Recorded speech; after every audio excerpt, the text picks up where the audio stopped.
მეორე ტური და განმეორებითი ბრძოლა დედაქალაქის მერობისთვის. საარჩევნო რინგზე ამჯერად მხოლოდ მართველი გუნდის მერობის კანდიდატი დავით ნარმანია და ერთიანი ნაციონალური მოძრაობის კანდიდატი ნიკანორ მელია წარსდგებიან. რა ბექგრაუნდით მოვიდა ნიკა მელია მერობის კანდიდატობამდე და როგორია მისი სამსახურებრივი წარსული. საქართველოს უშიშროების აკადემიის და ოქსფორდის უნივერსიტეტის დასრულების შემდეგ ერთიანი ნაციონალური მოძრაობის კანდიდატი 1 წელი შევარდნაძის ეპოქის უშიშროების სამინისტროში გამომძიებლად მუშაობდა. მოგვიანებით იყო ეროვნული უშიშროების საბჭოს აპარატის მრჩეველი. თბილისის მთაწმინდის რაიონის გამგებლობამდე მუშაობდა აღსრულების ეროვნულ ბიუროში, რომლის თავმჯდომარის მოვალეობას 2010-2012 წლებში ასრულებდა. ხოლო დიმიტრი შაშკინის სასჯელ აღსრულების მინისტრობის დროს პრობაციის ეროვნული სააგენტოს უფროსის თანამდებობა ეკავა. ნიკა მელიას საარჩევნო სლოგანი უცვლელია: ერთად ავამუშავოთ თბილისი. მიზანი კი მეორე ტურში დამაჯერებელი გამარჯვებაა. რა გზებით აპირებთ ნაციონალური მოძრაობის კანდიდატი გამარჯვებას და როგორია თბილისის ამუშავების გეგმები? დღეს გადაცემა ბარიერის პირდაპირ ეთერში ნიკა მელია ჟურნალისტების შეკითხვებს თავად უპასუხებს.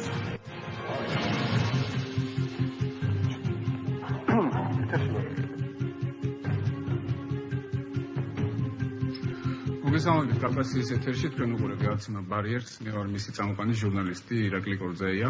ჩვენი დღევანდელი სტუმარი გახლავთ ქალაქ თბილისის მერობის კანდიდატი ერთიანი ნაციონალური მოძრაობიდან ბატონი ნიკა მელია. მოგესალმებით ბატონი ნიკა. მე ასევე დიდი სიამოვნებით წარმოგიდგენთ ჩემს კოლეგებს, რომლებიც დამეხმარებიან დღევანდელი ეთერის გაძღოლაში. ესენი არიან რუსუდან მაჩაიძე, კაც რეზონანსი, ეკა ალფაიძე, გურიანიუსი, ნათია ხურცილავა, ახალი თაობა და დათო გამისონია, ტევე ტაბუა. კეთილი.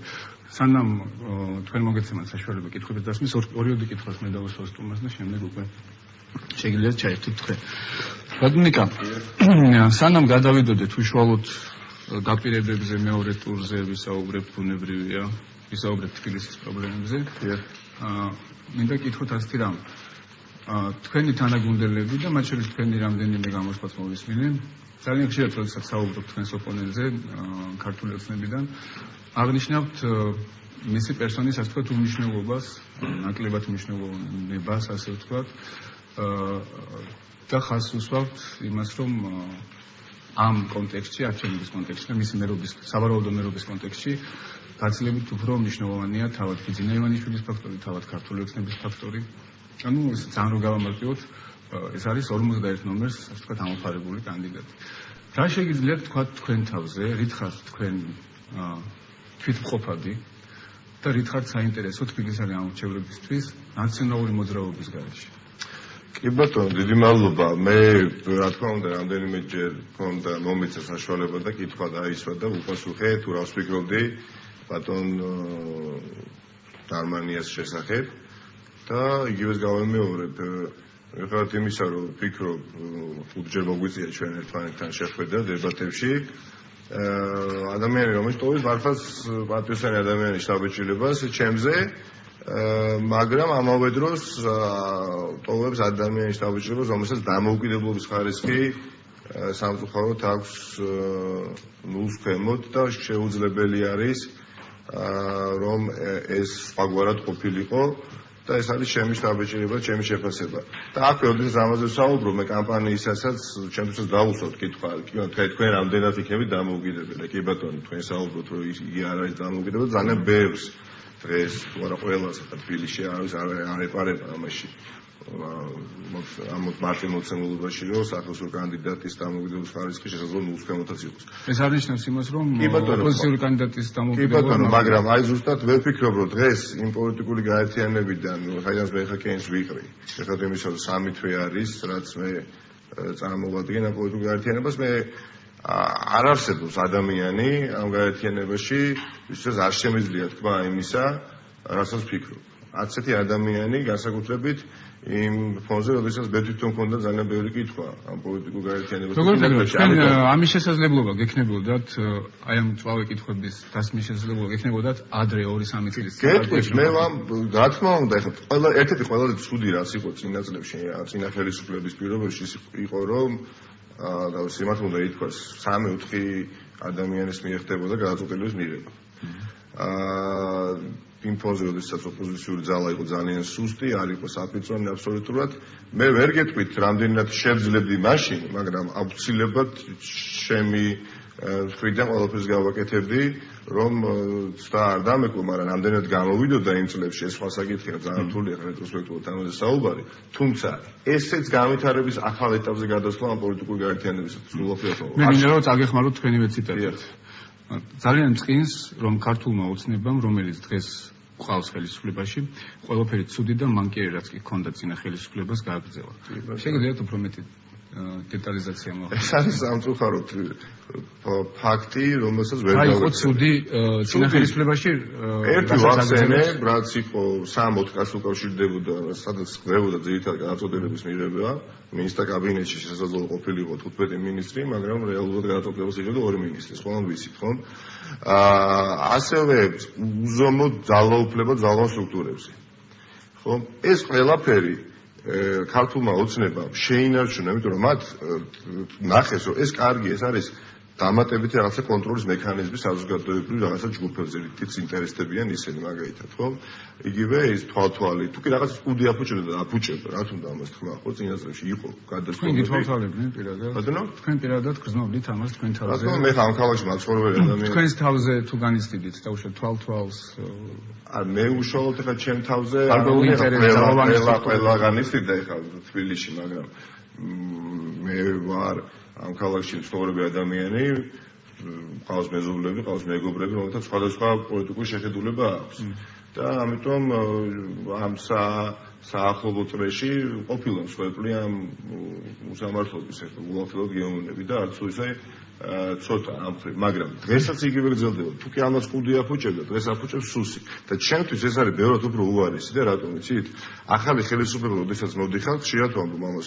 ქვეყანა უნდა გადაიყვანო, განვითარდეს ახალ ეტაპზე. ანუ იმ ცუდზე უნდა თქვა უარი და კარგი განავითარდა. ჩვენ მივიღეთ მდგომარეობა, როდესაც კარგი რეალურად ვერ ვითარდება, სურვილის და მიუხედავად, ამას ბევრი სხვა მიზეზია, ამას მე შეგვიძლია კომპეტენცია, იქ უნარი და ასე შემდეგ. და ის ცუდი რაც არის, რაც იყო წინა წლებში, რეალურად შეინარჩუნდეს. და ვითარდება, თორე გაგაცნობთ პირველი 2 წელიწადი რო იყო, მაშინ მე ამ ქვეყანაში არ ცხოვრობდი, 2002 წლიდან 2006 წლის ჩათვლით, მაგრამ ადრე 2003-დან მე მგონი 2002 წლიდან 2006 წლის ჩათვლით, მაგრამ პირველი 2 წელიწადი აბსოლუტურად ეხლა მოვიდა ნაციონალური მოძრაობა ხელისუფლებაში და მისი ერთ-ერთი მთავარი ლოზუნგი იყო ამირჩიეთ ხალხო და მე ამათ დავიჭერ. 96%-მა აირჩია საზოგადოების და ზუსტად დაჭერებს მიცა. იცით, საქართველოს საზოგადოება მიცა დაჭერას, ხმა და როდესაც ტელე დაჭერები ხორციელდებოდა, ეს საზოგადოება სიამოვნებდა. აპლოდისმენტების ფონზე აკითხდებოდა ეს ყველაფერი, ხო? მე უბრალოდ გადავიდე, მაგრამ პირველი 2 წელიწადი ისიც სამართლიანად მიაჩნდა საზოგადოებას. ეს სამართლიანი დაჭერებია, გამიგე, ფორმა სამართლიანი თუ სამართლო ფორმა იყო ხშირ შემთხვევაში მიუღებელი, ხო, ჩემთვის და ბევრისთვის. იგივე ხდება ახლა. რეალურად, როდესაც ხელისუფლებაში უკვე 2 წელიწადი ხარ და ერთადერთი არგუმენტი გაქვს, რომ რაც უდი იყო წინა ხელისუფლება და ამიდგინდა არჩევნებიდან არჩევნებზე ფონს გახვიდე, ჩემი აზრით ეს პირველი ქართული ოცნებისთვის კი არ არის. ეს არის დაკარგული წლები და დაკარგული პერიოდი. ქვეყანა ზიანდება, თორე ხელისუფლება აქ წავა, მოვა ახალი, მაგრამ წინსვლა ხომ უნდა ქონდეს. ეხლა დაიმსხვრა მე მგონი მითი პატიოსნების ამ ახალი ხელისუფლების, მას შემდეგ რაც ეს არჩევნები ჩატარდა მთელ რეგიონებში განსაკუთრებით. ანუ ის მითი რომ არჩევნებმა ჩატარდეს პატიოსნად, ეს კეთილსახიერი ნიღაბი, რომელიც მათ წარმატებით ამაზე ვისაუბრებთ აუცილებლად. მე უბრალოდ მინდა ჩაგეძიოთ. ამბობთ რომ იყო, პრაქტიკულად ამბობთ რომ იყო პოლიციური სახელმწიფო. კოსტაში ნაწილობრივ ძალო გეთანხმებით ეხლა.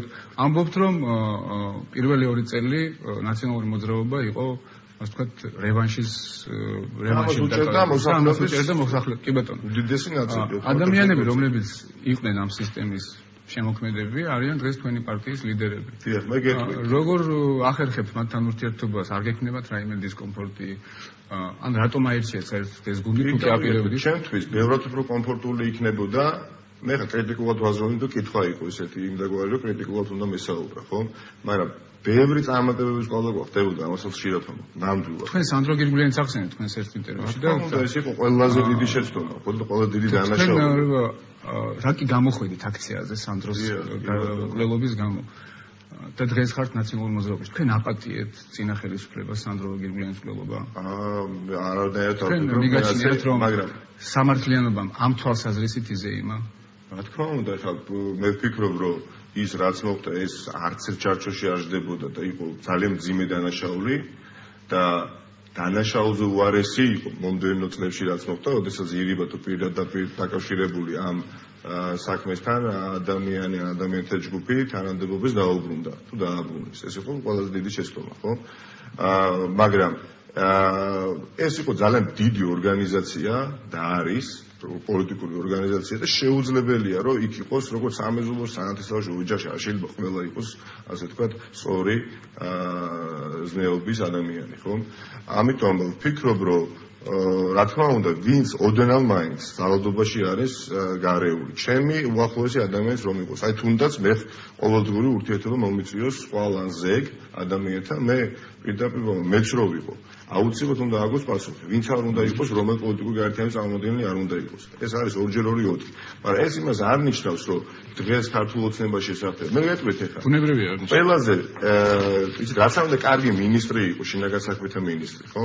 ან რაც უნდა კარგი მერი იყო, ან რომელიმე მინისტრი. ყველაზე მნიშვნელოვანი გოლი არის საშუალო გოლი. აი საშუალო მენეჯმენტი.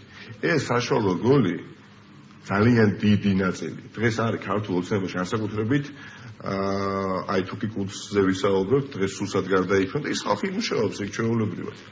ამიტომ მე გეთანხმებით, რომ ეს იყო ძალიან დიდი შეცდომა და უპატიებელი, მიუხედავად იმისა, რომ დაისაჯნენ თვითონ მოიხადეს ის სასჯელი, მაგრამ ვფიქრობ, რომ რა თქმა უნდა ეს ის არის, რაც არ შეიძლება არ დაიგოს. ამ სიამოვნებს და პირდაპირ გეტყვი. კეთილი, მაშინ კოლეგებს ვთხოვ, რომ ჩაერთონ გადაცემის მეუბნებს. რუსულმა ჩაით რეზონანსი. თქვენი მოქმედება გამომდინარე დაასახელეთ რამდენიმე ფაქტი, რაც ასეთ სამართალ ხელისუფლების შეცდომად მიიჩნევთ დღემდე. ანუ ძველი ხელისუფლებას გულისხმობ. სამართალ მემკვიდრე, ხო შესაძლებელია მაშინ არ იყავით თქვენ ხელისუფლებაში, მაგრამ პასუხისგებას იღებთ აი ამ საკითხებზე. რა თქმა უნდა, ვაცნობიერებ პასუხზე. ჩემთვის ბევრად უფრო კომფორტული იქნებოდა. ან იმ ადამიანებმა, ვინც უნდა გააკეთოს სარჩევანი. ბევრად უფრო კომფორტული იქნებოდა მე დღეს მეთამაშობ ქართულ ოცნებასთან, მაშინ როდესაც შემოთავაზებაც იყო, პირდაპირ გეტყვით. მაგრამ შემოთავაზება იყო იმავე პოზიციაზე, რა პოზიციაზეც ახლა თქვენ წარგადგინეთ ქართულ ოცნება?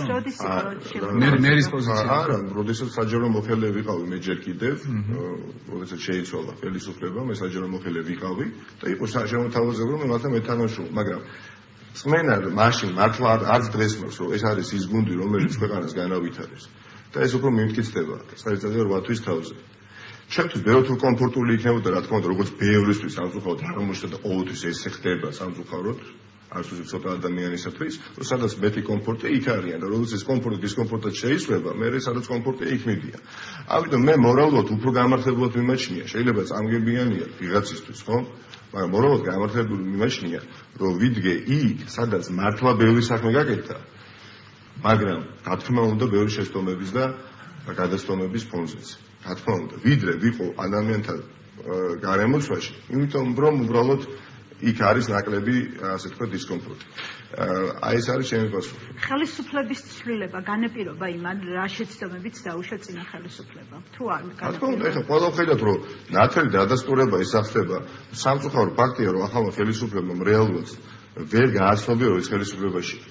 მას გონია იგი მისთვის ხელისუფლება არის პროკურატურა ისე შინაგან საქმეთა სამინისტრო და ძალოვანი სტრუქტურები. მისთვის ხელისუფლება არ წარმოადგენს მაგალითად ის სამინისტრო ეკონომიკის სამინისტრო ჯანდაცვას ნაკლებად გონია.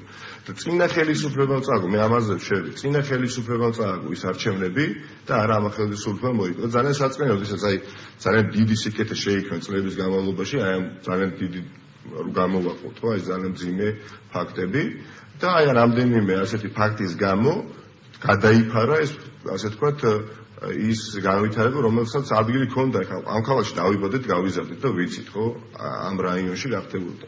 და როგორ ანუ შეუძლებელი იყო ცხოვრება 7 საათის შემდეგ, შეუძლებელი იყო რომ გეთქვა, რომ შენ ცხოვრობ იმ ქალაქში, სადაც ცხოვრება შეიძლება. მაგრამ ის იყო ქვეყნის განვითარების ერთ-ერთი უმნიშვნელოვანესი ეტაპი, თავისი ავით და კარგით. მაგრამ როდესაც შენ გირჩევს, ხალხი გირჩევს, იმიტომ რომ კარგი გააგრძელო და ცუდზე უარი თქვა. მაგრამ ჩვენ მივიღეთ ის, რომ აი გუშინ დიღომში მაგალითად ჩემი თვალით ვარ მენახა დიღომში დაახლოებით 3 თვით აქტიურად კამპანიაში ვარ ჩართული 3 საათი დიღომში გავატარე და ჩემი თვალით ნახე 2 სადარბაზოსთან შპრიცი, ხო? რასაც მართლა ვერ შეხვდებოდი. კრიმინალი იზრდება. ახლა დღეს ვიდრე ვსაუბრობთ გუშინ საღამოს, ხო, 21 წლის ბიჭი კიკეთში 24 თვით ჩაცხილეს და ეხა ებძვის ასე ვთქვათ სიცოცხლეს სიკვდილს სამართლობაში, ხო? შუა გულ პეტრიაშვილზე, როდესაც როლები არის, ანუ გახდა რა, იცით, ნორმად გახდა, ჩვენ ამას შევეჩერდ. მეორე უკიდურესობაში არ უნდა გადავარდეთ. ესე დაიწყო ის პრობლემები. ანუ ტანში სკრა და აპლოდისმენტების დაკვრა ჩემის აზრით ხელისუფლებისათვის შეუძლებელი. შეიძლება ჩვენ ხელისუფალს კი დაუკრათ მსახიობს ტანში, სპორტსმენს, მაგრამ გაკეთება ხელისუფალის მოგიყვანს იქამდე სანამ მოგიყვანა 2012 წელს იყო პრობლემები და მე ვამბობ ტრაგედიას აბსოლუტურად ვერ ხედავ წინა ხელისუფლება წააგო არჩევნები მართლაც ვერ ხედავ გამიხარდებოდა მხოლოდ რომ ამ ხელისუფლებას გადაედგა ქვეყნის ნაბიჯები და ჩვენთვის რა მნიშვნელობა აქვს არსებითად ვინ იქნება პირველი პირი თავარია ქართული საქმე კეთდებოდეს და ქვეყანა წინ მიდიოდეს მაგრამ როდესაც უმუშევრობა მცირდება კრიმინალი იზრდება ბანალურად ჭრეს ხო მაგრამ ფაქტია მე ასე ვხედავ და ძალიან ბევრი ხედავს ბუდმივად წარსულში გეკვა, ეხლა მაშინ წავიდეთ 2003 წლის იქით და ძალიან ბევრი რამ ბევრად უფრო მძიმე ხდებოდა ხო იმ წლებში. და ის ხალხი წარსულში გეკვა ამ გადაცემაში მაინც და მაინც არა, უბრალოდ თქვენ ხომ თბილისი მარტო თქვენს დანაპირებს არ ირჩევს, ხო თბილისი ირჩევს იმ ადამიანს, რომელიც ამ დანაპირებს იძლევა. ამიტომ მე ვფიქრობ, რომ მეტი ინფორმაციით უნდა აღჭურვოთ თბილისელები თქვენთან დაკავშირებით და იმიტომ არა, აბსოლუტურად მე გულწრფელად მე პრეტენზია არ გამომიწევს პირიქით. წინა წლებში შესწავლა იყო ეს უდავოა, დანაშაულებრივი შესწავლა, უდავოა, ამაზე არავინ არ დავს, მაგრამ რის ფონზე, რა იყო რეთურკი შევადარეთ, ხო? 2003 წლამდე გადავდგით ნაბიჯი ერთი გიგანტური წინ თავისი შეცდომებით, მაგრამ დღეს სადღაც დღეს სტაგნაციაში ვარ, გავიყინეთ. დღეს ყავს ხელისუფლება, რომელიც იძახის უბრალოდ, რომ აი რაც უდები იყვნენ წინა ხელისუფლება. და მხოლოდ წინა ხელისუფლების გინება, რომ დღე შეიძლება იყოს ერთადერთი გარანტია შენ ხელისუფლებაში ყოფნის. და ამიტომ აი ჩემი გადაწყვეტილება, რომელიც მე ვიღე და კენს ვიკლი ხო დღეს, მართლაც ვფიქრობ, რომ ეს თუ თქვენს დააკვირდებით ერთ წრეზე ტრიალს გავს, ეს დახშული წრეა, რომელიც უნდა გაიგოს ერთხელ და სამუდამოდ. და ვფიქრობ, თბილისს უნდა ყავდეს მერი, რომელსაც უნდა პირველ რიგში და უნარი აქვს ითანამშრომლოს ყველასთან მიუხედავად ნებისმიერ ადამიანის პოლიტიკურ შეხედულებისა. მე მდიდარი ვარ ამით უახლო და მართლა მიხარია, რომ დღეს ჩემს სამეგობროში, ჩემს თანამშრომლობაში სხვადასხვა პოლიტიკური შეხედულების უახლოესი მეგობრები მყავს. და რამდენიმეჯერ თქვი და დღეს გავიმეორე, ღმერთმა დაიფაროს, რომ ყველანი ეჭქვაზე ვიყოთ. ღმერთმა დაიფაროს, იმიტომ რომ ეს მხოლოდ მოგვიტანს იმას, რაც არ გვინდა, ხო? მაგრამ იმის მაგალითად დემოკრატიის კონსოლიდაცია ხდებოდეს ამ პროცესების, ხედავთ ძალაუფლების კონსოლიდაციას ისევ. ხედავთ, მე რაც კანდიდატად დავსახელდი, რეალურად მარტო ვეღარ გადავადგილდები ქუჩაში, ხო? ან ხელის გაწვენით უკვე ვიცნობთ ერთმანეთს. ვიცნობთ პრაქტიკულად ნებისმიერ უბანში, როდესაც ფეხით გადავადგილდები, მოყვება, ხო, ეს არ ვიცი რას ეძახიან ახლა მაგათ. ვისაც ადრეთ იმ ხალხს დაყვებოდნენ, ვინც ეხლა თავს. არაფერი არ შეცვლა ამ თვალსაზრისით ხალხო. არა, კი ბატონო. და არ უკვე დავამატე. ამ ორ წელიწადში სამწუხაროა, რომ ამ ხალხმა ხელისუფლება უკვე თუ არა თითქმის დაკარგა მორალური უფლებაც აკრიტიკოს წინა ხელისუფლება იქ სადაც მართლა გასაკრიტიკებელი იყო. აი ეს რა ძალიან სულ უკვე დაკარგა და კარგავს მორალურ უფლებასაც ის სადაც მართლა გასაკრიტიკებელი იყო. იმდენი რამ შეეშალა და დააშალა ჩაიდინეს. მე ახლა ჩემი კითხვა ეხება იმ შემთხვევაში თუ თქვენ გაიმარჯვებთ მეორე ტური დაინიშნება როგორც ვიცით. როგორ აპირებთ უმრავლესობით გავიდა ქართული ოცნება საკრებულოში. თანამშრომლობას ეს ხო ძალიან რთული იქნება. ჩვენ ნახეთ ასე ვთქვათ კოჰაბიტაციის პერიოდი, რომელიც არც ისე სანაკებოდ გაიარა. კოჰაბიტაცია ეხლა უნდა თუ არის ჩვენ კოჰაბიტაცია ძალიან რთული იქნება ერთი სიტყვით გაუჭირდება ასე ვთქვათ თუ შეიძლება ითქვას ოპოზიციონერ მერს. რას აპირებთ? როგორ აპირებთ თანამშრომლობას? იქნება ამაზე გვესაუბროთ იმ შემთხვევაში. კი ბატონო, მერი რომელიც იქნება არჩეული თბილისელის მერი, ის აუცილებლად ისაგებს მაღალ ლეგიტიმაციით და მე ყოველთვის გამოთქვამდი ზატყოფას თანამშრომლობისა ნებისმიერ ადამიანთან საკრებულოში მით უმეტეს. მე არ მქონია პრობლემა მიუხედავად იმისა, თათმის რაიონის გამგებელი ვიყავი, რა თქმა უნდა პრობლემები ხელოვნური იქნებოდა. ყოველთვის ყოფნას გამოთქვამდი და ხვდებოდი და შეიძლება ამ სიამოვნებდი, მაგრამ ეს ნაბიჯი არაერთი გადამიდგეს და იქით მისულა იაკში ხიაშვილთან და მithქვია რომ ეს ბიუჯეტი რომ ასე თქვათ დაბლოკეთ, აი ეს ამასაც ვერ ვაკეთეთ.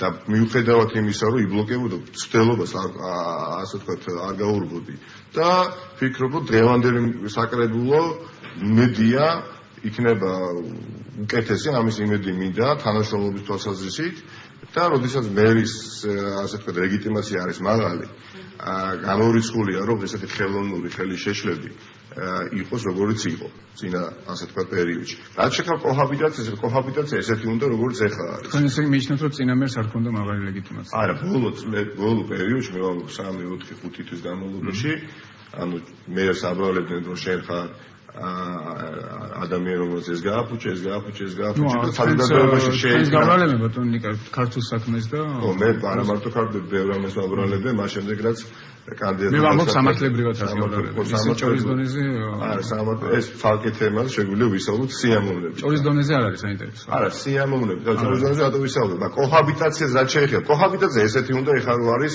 პრეზიდენტ მარგულაშვილსა და პრემიერ-მინისტრს შორის. კოჰაბიტაცია, აი გახსოვთ თქვენ ხო სანამ პრეზიდენტ სააკაშვილი იყო კოჰაბიტაცია, ეს კოჰაბიტაცია ეხლა რეალურად დამთავრდება და ჩვენ დავიწყეთ. კი ბატონო მოვიდა ახალი პრეზიდენტი და იხა იგივე კოჰაბიტაცია არის ბევრად. ადამიანი როდესაც ფიქრობს სამწუხაროდ, აი მარტო ამიტომაც ეს მაგალითი ქრესტომატიური მაგალითია წინა საპრეზიდენტო არჩევნები. ჩვენ ყავს ჩვენი პრეზიდენტი, მოდით ასე ვთქვათ, იმიტომ რომ მოსახლეობის უმრავლესობა აირჩია როგორ ასე თუ ისე აირჩია. როგორ დაიცავს საზოგადოებრივ ინტერესებს, ჩემ ინტერესებს, რომელიც ჯერ თავის უფლებას ვერ იცავს. ამიტომ ვფიქრობ, რომ ვერანაირ პრობლემას არანაირად მოდით ეკალფაიდე გასვავს კითხვას გურიანისგან ბატონი ნიკა დაიმახსოვრებს და ჩვენ რეკლამაზე გავალთ შემდეგ შეგიძლიათ უპასუხოთ. და ჩემი შეკითხვა ეხება იმ პროცესებს, რაც 2012 წლის ბოლოსთვის ვითარდებოდა არჩევნებამდე, ანუ როცა ქართული ოცნების შემოწირულების უძრავი ქონება გადიოდა აუქციონზე, შემდეგ სხვადასხვა საკანონმდებლო მანიპულაციებით ხდებოდა სახელმწიფო საკუთრებაში მიქცევა. თქვენ 21 იანვარს 2013 წელს ჩატარეთ პრესკონფერენცია და თქვით, რომ თქვენც გაგიჩნდათ კითხვები, თუ როგორ ხდებოდა ისეთი მონაწილეების, აუქციაში მონაწილეების დარეგისტრირება, რომელსაც საგარანტიო თანხა არ ჰქონდათ ჩადებული და თქვენც გაინტერესებდათ ამ კითხვებზე პასუხი. თუ დაინტერესდით მას შემდეგ, თქვენი პასუხისმგებლობა სად იდგა? მაშინ თქვენ ხო უწყებას ხელმძღვანელობთ. მე ვფიქრობ, კი დაიმახსოვრეთ კითხვა. ჩვენ რეკლამაზე გავალ და დაბრუნდებით რამდენიმე წუთში კვლავ ეთერში შეგველოთ.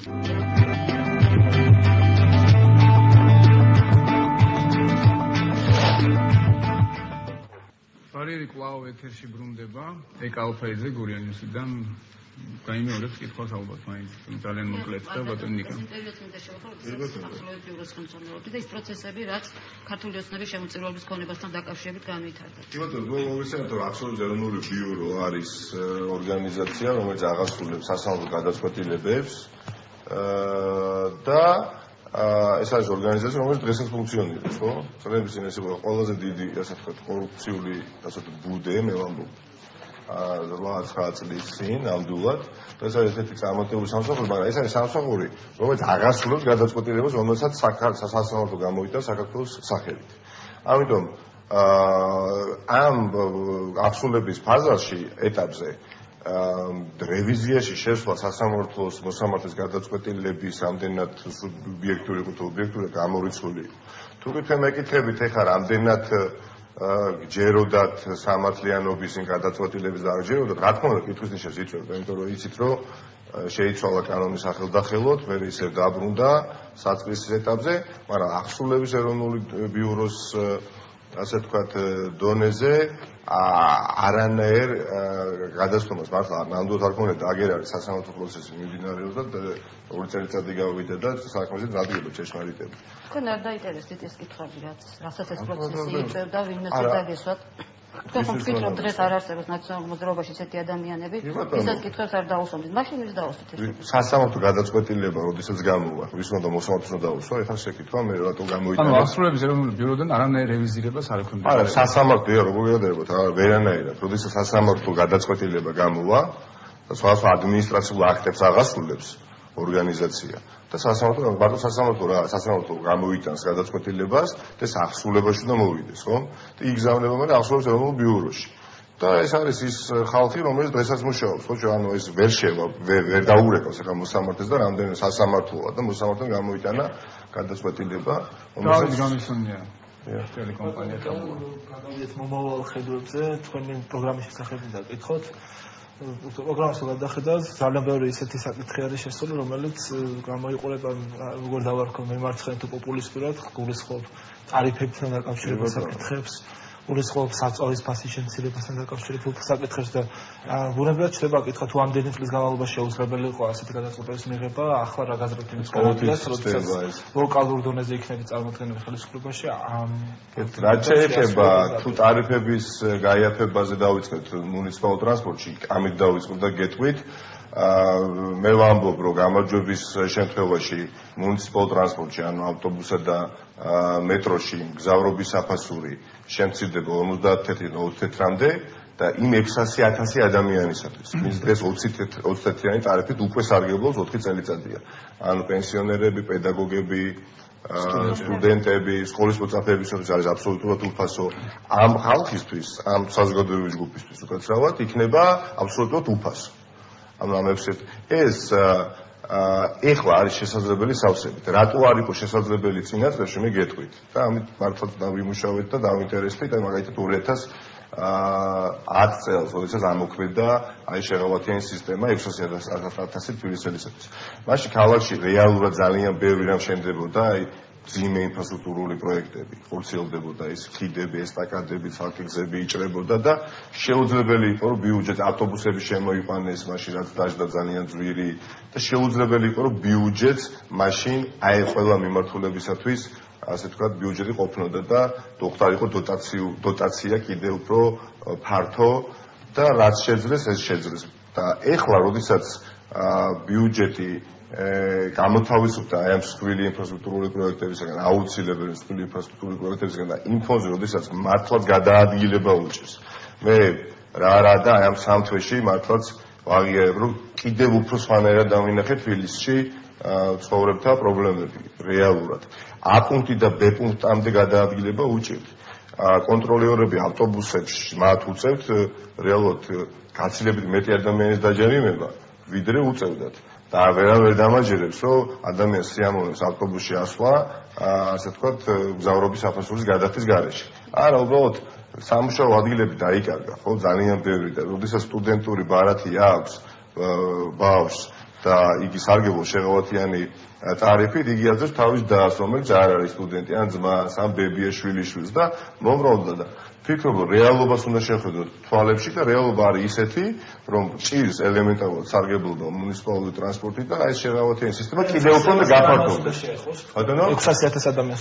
ყველა პენსიონერი, ყველა პენსიონერისათვის, აბსოლუტურად ყველა პენსიონერისათვის, ყველა პედაგოგისათვის, ყველა შესაძლებლობის მქონე პირისათვის, იქნება ვეტერანებისათვის და მათ ოჯახის წევრებისათვის აბსოლუტურად უფასო. აბსოლუტურად უფასო, ვინც დღეს სარგებლობს 20-თვიანი ტარიფით და არა 50. დღეს ისინი იხდიან 20-ს. 20-იანისთვის იქნება მაშინ.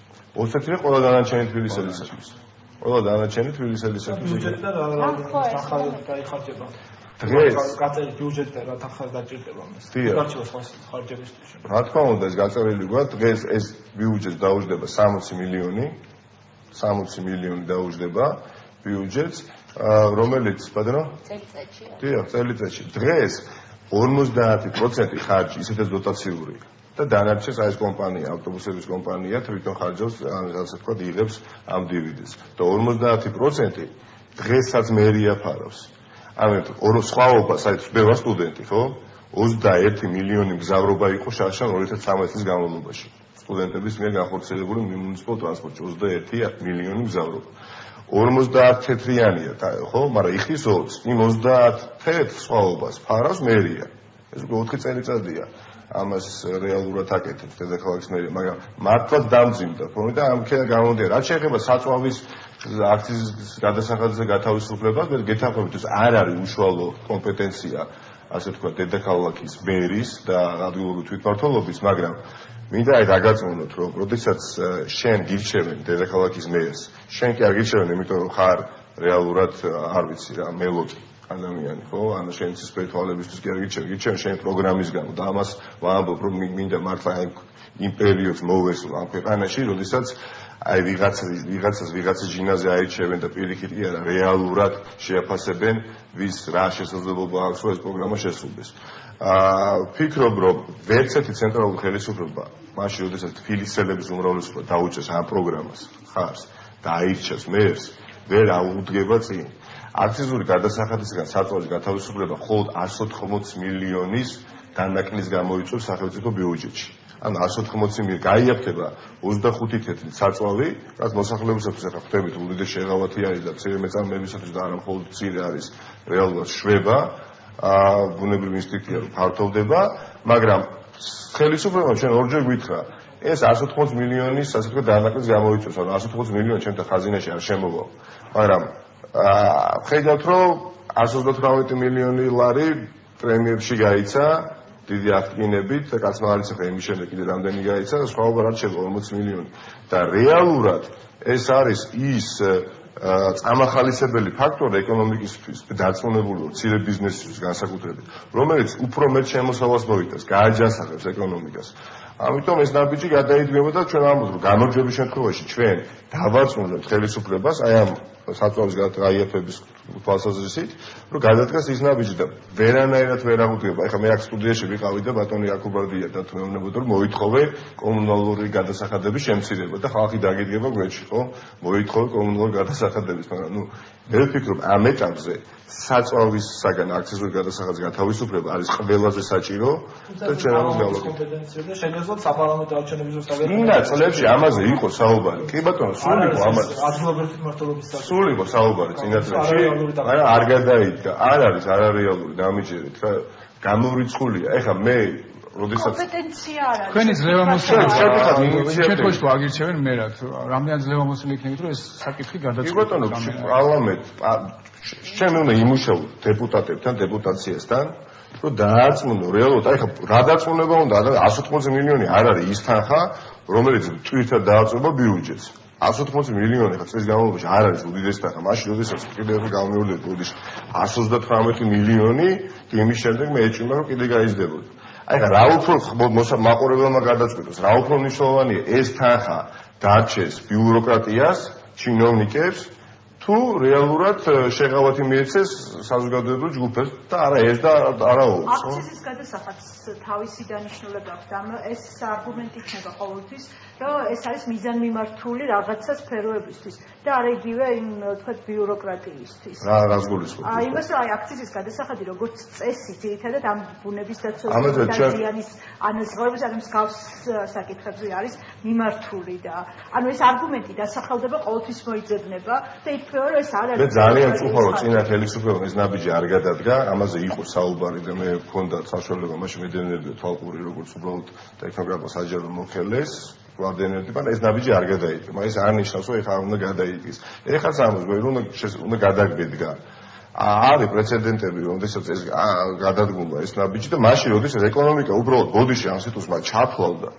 აი რეალურად გაჩერებულია ხა ამ ტელევიზიაში როდესაც მოვდივარ არ შემიძლია ეს ფაქტი არ აღნიშნოთ რომ ზუსტად ჩვენს გვერდით არის ის სასადილო უფასო უმწეოთა სასადილო და 6 თვის წინ ყავდა 1800 ბენეფიციარი სასადილოში და 6 თვის თავზე 2400 გაგიჩნდა ხო პატარა რაიონში ანუ ამდენით იმატა ხო თქვენ დანამდვილებით იცით ეს სტატისტიკა რა თქმა უნდა მე თათმის რაიონის გამგებელი ვიყავი და ზუსტად ის 1800 ბენეფიციარი ყავდა ჩვენ თათმის რაიონში გვერაზე პეტრიაშვილის ქუჩაზე სასადილო და აი აქ სტელასბაღში და დღეს ყავს ჩვენ 2400 ბენეფიციარი და მოლოდინის რეჟიმში მე უკვე აღარ ვასრულებ 2400 ანუ იმატა რამდენი 600 და იძულებულები გავხსენით ორი დამატებით სასადილო და თბილისის მასშტაბით აი გულზე ხელს დავიდებ და ზუსტად რაც ვიცი ამდენად გეტყვი თბილისის მასშტაბით 20,000 იყავდა შარშან ჩვენ ბენეფიციარი სასადილოებში წელს ყავს 24,000 იმატა.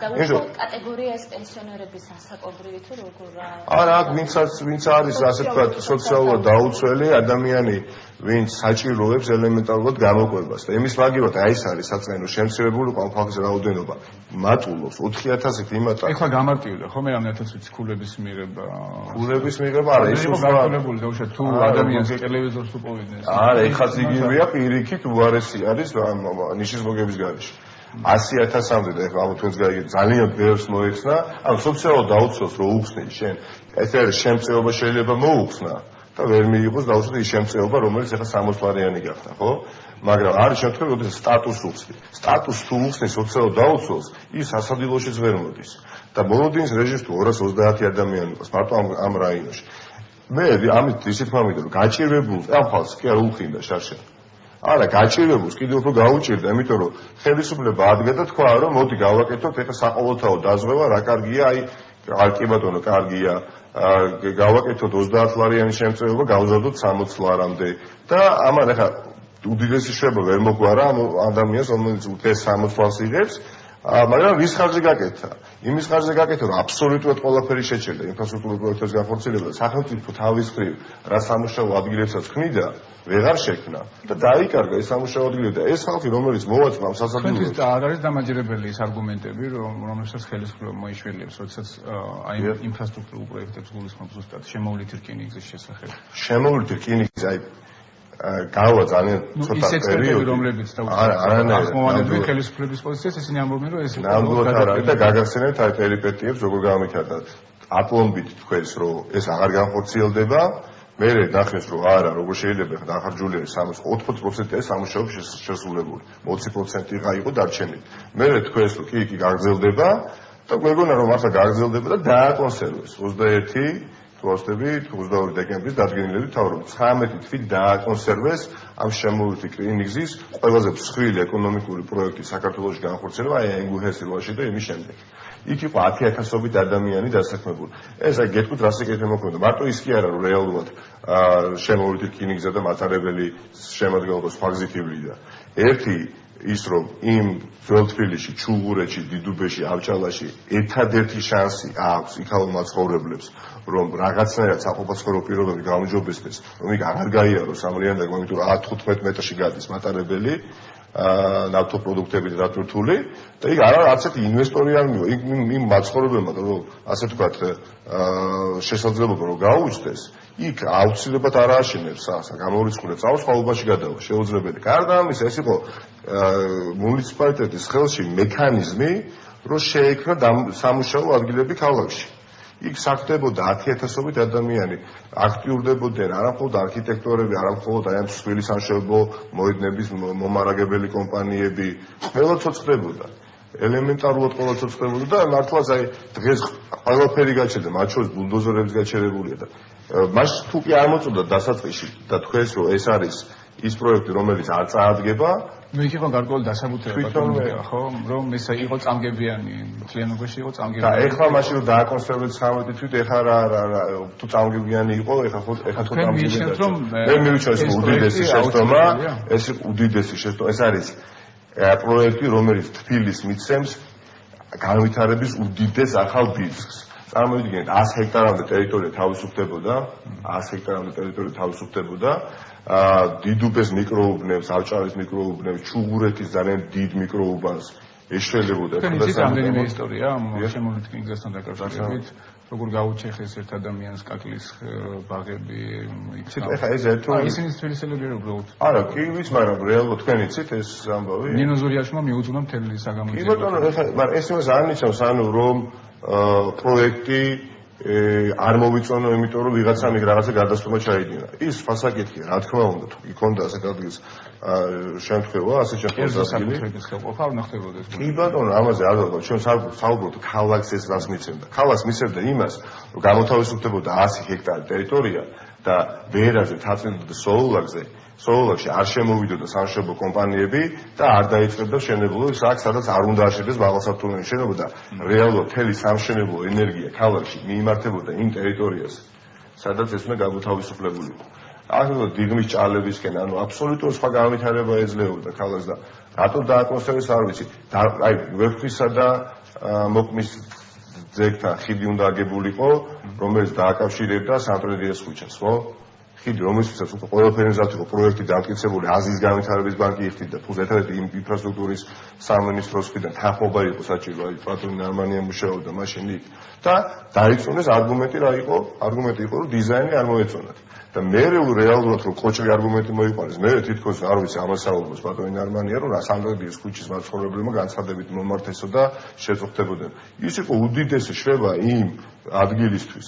დღეს ვხედავთ ჩვენ რა წინაწლებში გაკეთა ეს ხიდებს გულისხმობ აიგო გესტაგადები თუ ამას არ მივაყოლეთ სხვა პროექტები რომელიც უკვე დაგეგმილი იყო ის წყალში გადაყრილია დღეს 7 საათიდან 6 საათამდე საათამდე პრაქტიკულად ვეღარ გაივლის ხო ქალაქში იმიტომ რომ ის ხიდი დღეს უნდა ყოფილიყო სამანქანო რომელიც აი განწვითავდა აბსოლუტურად იმ კვანტს იმ ტრომს რომელიც იქ შეიქმნა ბუნებრივია ძალიან მნიშვნელოვანია აი აზიის განვითარების ბანკი ესე იგი მირთამოედნის მაცხოვრებლებს რო გაესაუბროთ, მაინც და მაინც არ არიან მოხდა. გასაგებია რომ ეს არის საჭირო. ეს ყოველთვის ესეა. მაგრამ აი ჩემი უბრალოდ ყოველ არ არსებობს. დავო 51 დიდხანს გაცხოვთ თქვენ. მეც და ჩვენი მაყურებლებიც. არ არსებობს ამ ქალაქში რაღაცა გააკეთო და ყველა მოიწონოს. ერთადერთი რაც ამდენად აუცილებელია, უფრო ფართო კომუნიკაცია პროფესიულ ჯგუფებთან. არ არსებობს მირთამოედანზე ის მდინარე ვერეს გასწვრივ. ის ეხლა ერთ წამს წამოვიგეთ რომ ის გზა არ ყოფილიყო გაკეთებული დღეს. მე აი ერთ წამს წამოვიგეთ რომ ის არ არის გულისხმობ, ხო? დიახ. მე ვფიქრობ იქ საერთოდ ვერ გავივიდით. არა, გზასთან დაკავშირებით არის ბატონიკა საუბარი. მე მქონდა ინტერვიუ ბატონი დათო ზურაბიშვილთან და მან მითხრა რომ ეს ღმერთთა მოედანზე რაც ხდება, ეს საკადოს გულისხმობ, პირიქით ქმნის პრობლემას და იქ მანქანა ვერაულის ხა დიდად ვერ ვერყვევი მე ამაში, მაგრამ იქ არის სულ საცობი, ვაკეში მიმავალი მანქანები. ბატონი დათო ზურაბიშვილს პატრიოტიზმზე მიუხედავად ვერ გამოგვადგება, ის არ არის ექსპერტი ამ საკითხებში. არა, მე ვერ გამიჩნევ, მაგრამ მოსახლეობასთან ხდება შეხვედრა და აი იქიდან წუხილები ალბათ აქედან გამომდინარე. მე პირადად მეტიც უნდა გაკეთდეს ახლა ჩვენ გვაქვს ზაპროექტი თამარაშვილის გამზირზე. უნდა გაკეთდეს ორდონიანი მოძრაობა, აი ვაკის-საბურთალოს გზას გულისხმობ, სადაც უწყვეტ რეჟიმში უნდა მოხდეს მოძრაობა სატრანსპორტო საშუალებებისათვის. ასევე ვაშლიჯვრის ჩამოსახვევიდან როდესაც ჩამოვდივართ და მოძრაობას ვაგრძელეთ ხელმარცხვის დავით აღმაშენების ხეივისაკენ. ხო, ზაპროექტი დევს უკვე. იქაც უნდა გაკეთდეს ესტაკადა. ანუ ეს ორი ესტაკადა ჰაერები ჭირდება დღეს ნამდვილად. და ის ხიდი, რომელიც გაუგებარი მიზეზს და გამო შეჭერდა. ჩემის აზრით, ახლა უბრალოდ საუბარმა მოიტანა, ვიტყვი რომ მომავალ თბილის, აი წლების შემდეგ მე აი ამ ორ სანაპიროს ხედავ, მარცხენა და მარჯვენა სანაპიროს, აი ცალკეული მოძრაობის სანაპირო და სატრანსპორტო საშუალებებისათვის. ანუ მარცხენა სანაპიროს პირობითად ჩვენ მივიღებთ, სადაც მანქანები მოძრაობენ ერთი მიმართულებით და მარჯვენა სანაპიროზე ერთი მიმართულებით, ანუ სამხრივი იქნება. მაგრამ ამისათვის არის საჭირო არა ერთი ხიდი, არამედ რამდენიმე. სადაც ხშირი გადასვლა და ინტენსიური გადასვლა იქნება შესაძლებელი. ამიტომ აი ეს საქმის კეთება არის მართლა საჭირო, თორე თქვენ ხომ ეხლა მეტნაკლებად ერთი თაობის ხალხი ვართ და ვატყობთ, რომ ეს ერთი წრეა დახშული. არ არსებობს, აი მოვიდა ხელისუფლება წელიწადი და 8 თვეა, ხვდები ხალხს, ანუ ვინც გუშინაკებდა დღეს აგინებს უკვე, ხვალ უფრო მაგრად შეაგინებს. ზეგ მოვა ახალი ხელისუფლება, იმას შეაქეს, მე ეს არ თავდება. ეს ესე იქნება, სანამ რეალურად ჩემის აზრით არ იქნება სახელმწიფო რგოლებსა და შტოებს შორის ბალანსი დაცული. სანამ აი ესე 30 მეგობარი პოლიტიკური გაერთიანებიდან მოვა და ჯეკპოტივით მოხსნის ყველა თანამდებობას, რამაც გაზარდეთ ახლა ციფრი თავიდან 3-4 თვით, ხო 30. 3-4 ადამიანი მართავს თელ სიტუაციას. არა, დღეს მართავს 3-4 თქვენ იცით ვინც მართავს და რატომ ეკითხებით დღეს, რომ წინაწლებში. წინაწლებში იყო პრობლემა ეს, მაგრამ განვითარების ეტაპი იყო თქო, ეხლა იცით რა, ჩვენ რაც უნდა ნაწყენი ვიყოთ, მე ვიცი რომ თქვენი მეგობარი იყო სანდრო გიგიანი, ხო? რაც უნდა ძალიან ითანაგზობთ და მესმის და ეს უდიდეს ტრაგედია. მაგრამ მაინც თუ კი ვიპოვით ძალას ჩვენ თავში რომ კარგს მართლა კარგი დავარქოთ, შავი დავარქოთ და თეთრი, ამით მოვიგებთ ჩვენი ქვეყანა მოიგებთ, ჩვენ კი არ მოვიგებთ. თორე ის, რაზეც ახლა მე ვსაუბრობ, საუბარი ეხება იმას, რომ როდესაც ერთი პოლიტიკური გაერთიანება მოვა, დაიკავებს ყველა სახელმწიფო რგოლს, არჩევის დანიშვნაც და ეს წრე იკრება და მე თქვენ რო ხართ, დაუშვათ შინაგან საქმეთა მინისტრი, მე რო ვარ მერი მოქალაქე თუ კი იჩაგრება, ჩვენ ერთმანეთს მოქალაქის გამო ყავს ავხებთ ერთმანეთის. ესე იყო წინასწორში დავან დათურისად, მაგრამ თქვენ შინაგან საქმეთა მინისტრი ხართ და მე მერი ვარ, მაგრამ კონსტრუქციულად თანაშრომლობ. თქვენ მაქსიმალურად ემსახურებით ამ მოქალაქეს, იმიტომ რომ ის თუ დაიჩაგრა, მას აქვს წასასვლელი, ანუ მერთან. და ის მოვა და იჩივლებს ჩვენთან და მე თუ დავჩაგრე ეს ჩვენ მოქალაქე, ის მოვა და თქვენთან იჩივლებს. მაგრამ როდესაც ჩვენ ვარ მეგობრები და ესეთი პრობლემა იყო და დღესაც ამას ანუ ბალანსი, ძალთა ბალანსი იყო. დიახ, ძალას ბალანსი და კონკრეტულად თბილის დაუბრუნდეთ. დიახ. თქვენ მიიღეთ მონაწილეობა, როდესაც იქნებოდა საარჩევნო სია. თუნდაც იგივე თბილისის საკრებულოსთვის ან ირჩეოდა მაჟორიტარით. ამ პროცესში თუ მივიდეთ. პირდაპირ გეტყვით არა, იმიტომ რომ მე არ ვთვლი, რომ რეალურად საკრებულოს წარმოდგენილი გუნდი ეს არის მერის გუნდი. მერის გუნდი არის აღმოსავლელ ორგანოში, რომელსაც რა თქმა უნდა მე ვაკომპლექტებ და 4 ადამიანი მე წარმოდგენილი მყავს უკვე. ეს არის მუთაკარცარა. ჭირდება და გარკვეულ დასაქმებად. ეს არ არის, ეს არის ის ხალხი, მაგრამ ვინც არის ძალიან ახლო ბევრული ურთიერთობა მაქვს მე თითოეულ მათგანთან, რომ გავიცანი და არის ძალიან კვალიფიციური ხალხი და მე ვისურვებდი, რომ ასეთი ხალხი ყოფილიყო დაკომპლექტებული თავის დროზეც წინა მოწვევის საკრებულოში. დიახ, რა თქმა უნდა. წარმომადგენელი არ არის სავსიაში. კი ბატონო, არა მარტო საკრებულოში, ამით ზოგადად ეს ტენდენცია რაღაც დაღმავალია თბილისის დონეზე ყველა ადმინისტრაციულ ორგანოში.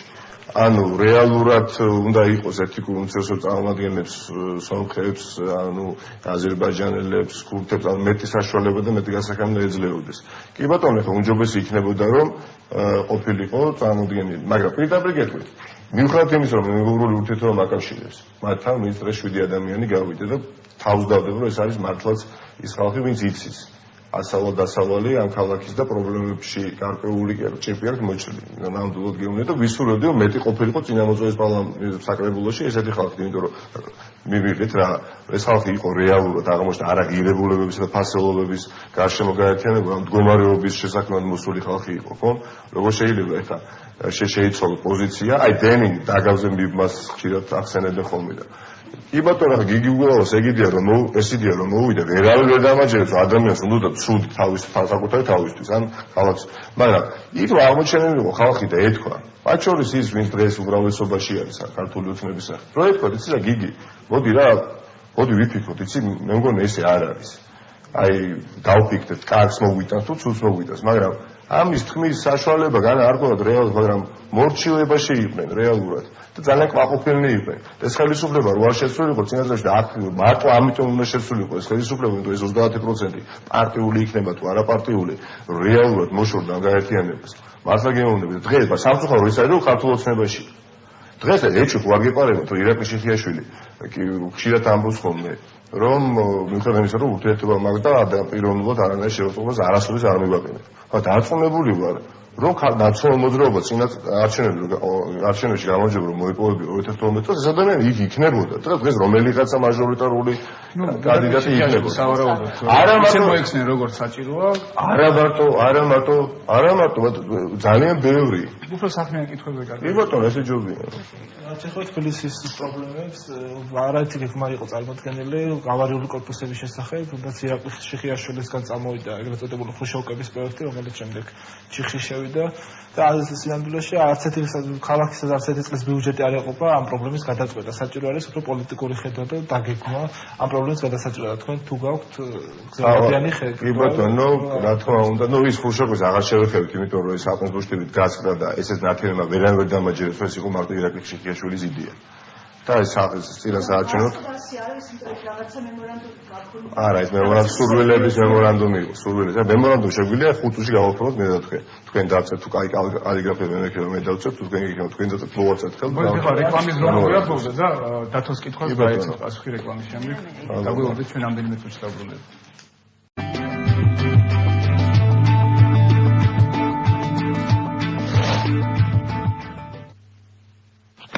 არიერი ეთერში ბრუნდება, დათოს კონდა კითხვა ბატონიკას. ავარიული კორპუსების ზოგადად ავარიული სახლები.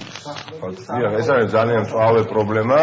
რომელსაც ძალიან კომპლექსური მიდგომა ჭირდება, რა თქმა უნდა არის გეგმა, მაგრამ აქ დასაყოფი არის რაიონი. მაგალითად ძველთბილისზე ვისაუბროთ, აქ სხვა მიდგომა იქნება გამოსაყენებელი, ვინაიდან აქ კულტურული მემკვიდრეობის ძეგლები არის ასე ვთქვათ უხვად რაიონი გაჯერებული.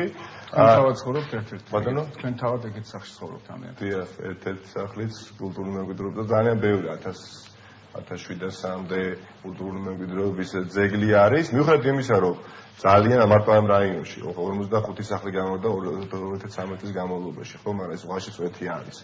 რეალურად, რა თქმა უნდა, დიდ ფინანსებთან არის დაკავშირებული, მაგრამ ძველთბილის თუ ავიღეთ, მე ვფიქრობ, რომ ერთ-ერთი გამოსავალი ძველთბილისში, რომ ეს ავარიული ფონი მოიხსნას, არის საკანონმდებლო ცვლილება, რომ და რას გულისხმობ, ინვესტორი, რომელიც შემოვა ძველთბილისის არეალში, მას უნდა კონდეს რაიმის საგადასახადო შეღავანა. წინააღმდეგ შემთხვევაში იგი ყოველთვის ორიენტირებული იქნება, რომ დაანგრიოს დაუშვათ ძველი სახლი და მის მაგივრად ააშენოს მაღალსართულიანი კორპუსი, რაც წარმოუდგენელია.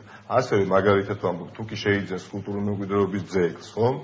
და კულტურული მემკვიდრეობის ძეგლში გახსნის, ასე ვთქვათ, სასტუმროს, თუნდაც 10 ნომრიან სასტუმროს, იგი მოგების გადასახადისაგან დაუშვათ გათავისუფლდეს რაღაცა პერიოდი. რაც აპრობირებული მეთოდი, ანუ ფინანსური ინსტრუმენტი პლუს საკანონმდებლო ბაზა. ეს ძველთბილისად შეეხება, ამის ჩონჩი კანონპროექტის არის და ძალიან ბევრი ვიწრო პროფესიული ჯგუფი ამასში გვეთანხმება, ჩვენ ეს და განხორციელდეს. რაც შეეხება ზოგადად ქალაქს, აი ის პროექტი შემოვით რკინიგზის ზუსტად ამ პრობლემას პასუხობდა. იცით, დღეს რატომ დამახინჯდა ის ადგილები, სადაც არ უნდა აშენებულიყო მაღალსართულიანი სახლები თბილისში, ხომ? აი ვერაზე, თაცმინდაზე, მართლაც აი არ მოწოს კატეგორიულად დაუშვებელი იყო 10 სართულიანი კორპუსის აშენება. იმიტომ ყველა აი მოიწევდა აქეთ ააშენებია ხა. იქ რო ააშენოს დიდუბეში, მაგალითად ავჭალაში ინვესტორმა, იმ სახლ ბინას ვერ გაყიდეს, იმიტომ რომ გადის ის ასე ვთქვათ ლიანდაგი რკინიგზის, ხო, გამორიცხულია.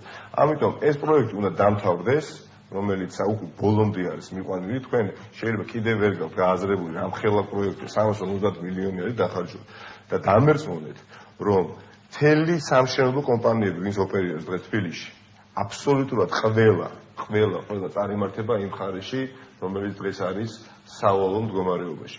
და ასე ერთხელ და სამუდამოდ ამ ქალაქს მართლაც ეს განვითარების ახალი დამატებითი ბიძგი მიეცემა და აბსოლუტურად გადასწრება ეტაპობრივად ის პრობლემები.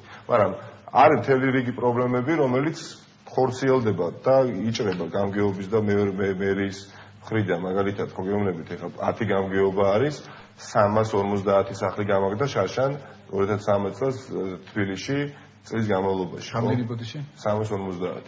350 მარტო თუ თაცმის რაიონში მე ზუსტად რაც ვიცი, იმიტომ რომ თაცმინდის გამგებელი ვიყავი რაიონის 45 სახლი. მაგრამ ჩვენ აქ შევეხეთ ეს გამაგრება ისეთი ახლა გამაგრებაა თუ ისეთი როგორც პლეხანოვი გავა. არა, კონსტრუქცია. აი პლეხანოვზეც იცით რა, აი პლეხანოვზე თქვენ მართლაც არ მოგწონთ პლეხანოვი გულობთ. მე ცხოვრობ ბატონ ნიკადა ვიცი ყოველდღე ხედავ. მაგრამ აი როდესაც ჩვენ გვეუბნები პლეხანოვი გამოდის ქართული ოცნები და პლეხანოვი აი ხომ მოხვედი ხელისუფლებაში 2 წელიწადი ხარ. აი პლეხანოვი მე თქვენ როგორც იქ იმ უბანში მაცხოვრებელი ანუ რა გადაცდომები მე არ მომწონს ის ხარისხი რა ხარისხითაც იქნა იქ წარმოებული სარემონტო სამუშაოები. როდესაც მოვხედავ რომ სახლი რომელიც გარემონტდა 2 წლის წინ დღეს მას გავუჩნდა გაბზარებით ჩამოიყარა ეს გიფსოკარდონი და შეიძლება ეს არის ყველაფერი მაგრამ აბსოლუტურად ყველა კომუნიკაცია ეფსოე არის შეცვლილი და ესეთი გადაცდომები და ეს რაღაცა ან ნაკლოვანები შეიძლება ქონდეს ადგილი მაგრამ თლიანობაში ეს იყო მართლა უდიდესი წინსვლა და პლუს ეკოლოგიაზე თუ საუბრობთ თქვენ მოგეხსენებათ ეკოლოგიაზე თუ საუბრობთ თქვენ მოგეხსენებათ რომ ეს ადგილი არის ერთ-ერთი ეკოლოგიურად ყველაზე მძიმე მდგომარეობაში პლეხანოვი კონკრეტულად და გაიჩეხა აბსოლუტურად გასწრიფთი ყოფილი პლეხანოვის აღმაშენებლის გამზირზე გაიჩეხა თლიანად ხეები და ну იმ პერიოდში დაირგო რაღაცა ამას გულისხმობ იცით როდესაც ეს თქვენი პროექტები ხორციელდებოდა აი ხო საწმენია ნამდვილად ხო გაკეთეთ და ძალიან ბევრს მოწონს ვინც აკრიტიკებს იმასაც მოწონს მაგრამ ამბობს რომ აი სხვანაირად გაკეთებულიო ამიტომ პროფესიულ ჯგუფებთან არის ურთიერთობა დასამყარებელი მკვეთრი მაგრამ აი ქართულ ოცნებას მიდავალ კი ბატონო არ მოგწონთ ხო აი ამბობთ რომ არ მოწონს აი სადმე დაგვანახეთ ის რაც მოგვეწონება ჩვენ თუნდაც ქუთაისში მეოთხე დღეა თუ მესამე დღეა არ ვიცი მეუბნებიან რეალურად შემოვლითი გზით დადიან უღელტეხილზე ვერ გაიხსნა ის გზა რიკოზე ხო ანუ თქვენ გახსოვთ რომ ასეთი შემთხვევები რომ იყო გამორიცხული იყო 20 ათენებდნენ აღამებდნენ 20 საათიან რეჟიმში მუშაობდნენ და კეთდებოდა ეს საქმეები რომელიც დღეს კეთდება ავიცი 7 და 8 დღის განმავლობაში. შეკ ალფერეძე არ გაგვინარჩუნდა. ბატონო, კეთეს საკმაოდ სვათი საუბრეთ იმ სხველი ინფრასტრუქტურულ პროექტებზე, რაც თქვენ წინამორბედი მერის დროს დაიწყო და უნდა დამთავრებულიყო. და თუ არის ისეთი რაღაც, რაც დაუშვა, რასაც თulit რომ იყო გიგი უგულავას შეცდომა, რაც არ გააკეთებთ თქვენ. აი მაგალითად 1000 ლარიანი კიპაროსებს თუ დარგავდით კოლმეურნეობაზე, იმ სოციალური ზონის დიახ, რაც არ გააკეთებთ. ფაქტობრივად ეხა დაიდგა და ძალიან კარგი თუ აი კატეგორიულად რას არ გააკეთებთ. კატეგორიულად კი ბატონო, გეტყვით, ერთი არ ვიქნებოდი მერი და პლუს ნაციონალური მოძრაობის თბილისის ორგანიზაციის თავმჯდომარე, ანუ ორ სამსახურში არ ვიქნებოდი, არ ვიქნებოდი ერთი, არ ვიქნებოდი მეორე, მართლაც შეუთანხმებდი ელემენტარული, ასე ვთქვათ, პატივისცემის ნიშნადაც მინიმუმ იმ პროფესიულ ჯგუფებს, იმ პროექტებს, რომელიც ხორციელდებოდა. იმიტომ რომ არქიტექტორები არიან, წარმოიდგინეთ, ერთ ცხოვრება ამ არქიტექტურაში არიან დიზაინერი ამ სფეროშია და გამოდის, მაგრამ ურბანისტები, რა თქმა უნდა, ბევრი და უცბად გამოდის და ხედავს რომ ქალაქში რაღაცა დაიწყო. მაგრამ ის ვერთვლის მონაწილე საკუთარი თავს ვერ ხედავს იმ პროექტში. და როდესაც ახლა დაუძახებ, ეთქვი, განიხილავ მასთან ერთად, მოისმენ შენიშვნებს, ის პრაგმატულადაც ყოველთვის დავამებოთ, ხო? პრაგმატულად ის ადამიანი უკვე დაფასებულად გზნობს თავს და ასევე შენიშვნებსაც ანუ გონიულს მოგწევს. ამას ნამდვილად არ გავაკეთებდი და ძალიან ბევრ ასე ვთქვათ პროექტი რომელიც განხორციელდა კონკურს განუაცხადებდი მაგალითად, მაგრამ მე პირდაპირ გეტყვით ახლა ძალიან შორს ვარ იმაზეც რომ ვთქვა რომ მაგალითად გიგულავ იყო დამოუკიდებელი მე. თავიდან ნამდვილად შორს ვარ ამაზისგან და ესეც იცით რა იმ წლებს ჩაბარდა რა ეს ყველაფერი პირველი ეტაპი იყო სწრაფად გინდოდა აშენებულიყო უფრო გადაწყვეტავდნენ მაგალითად ხიდი შუშის ძალიან მომწონს ახლა რასაც ვერ ვიტყვი მაგათ იმ ადგილზე რიყის თეატრზე შანგრილა მოგწონთ ბატონო ხო რა ვფიქრობ ახლა რიყე თუ მე მართლა არ იმპონირებს რა ეხა იმ ადგილას ეს რიყის თეატრი მეგონი სხვა ადგილას უფრო მაგრამ იცით როდის აი თქვენ რომ ქონოდა და თქვენც რო ქონოდათ ყალზე დაგიდგებოდათ მე რომ ნახე პროექტი რა შენდებოდა თურმე რიყეზე ორი კვირის წინ მერიაში დღეს გზა პროექტი არქიტექტორი თუ ავხდები ტაკამაცუ ესეთი არქიტექტორი რომელმაც ააგო ბიძინა ივანიშვილის რეზიდენცია მას დაუკვეთა და 2006 წელს თუ ავხდები 2006 წელს ბიძინა ივანიშვილმა დაუკვეთა რიყის პარკის ასე ვთქვათ პროექტი სადაც მომზადდა პროექტი და ამ პროექტის მიხედვით იქ უნდა ასე ვთქვათ გავხდარიყო და ტრანსფორმირებულიყო ბიზნეს ცენტრად ეს პროექტი დღეს ცოცხალია, უდიდესი ფული ამ პროექტში გადახდილი, მე უბრალოდ ვეღარ შედგა მოლაპარაკება, არ მიყიდეს ის ტერიტორია, როგორც ჩანს ბიძინა ივანიშვილის, მაგრამ როდესაც აი ამას აკეთებ შენ, ჩიტის ნისკარტის ფორმის ასე არქიტექტურა და გამოდის ეს სადაც შუშის ხიდია, აი მხარეს გადმოდის, ჩიტის თავიდან ნისკარტი და თითქმის ნახევარი იმ პროექტის მიხედვით, ასე ვთქვათ, რიყი არის გადახურული შუშით, მინით.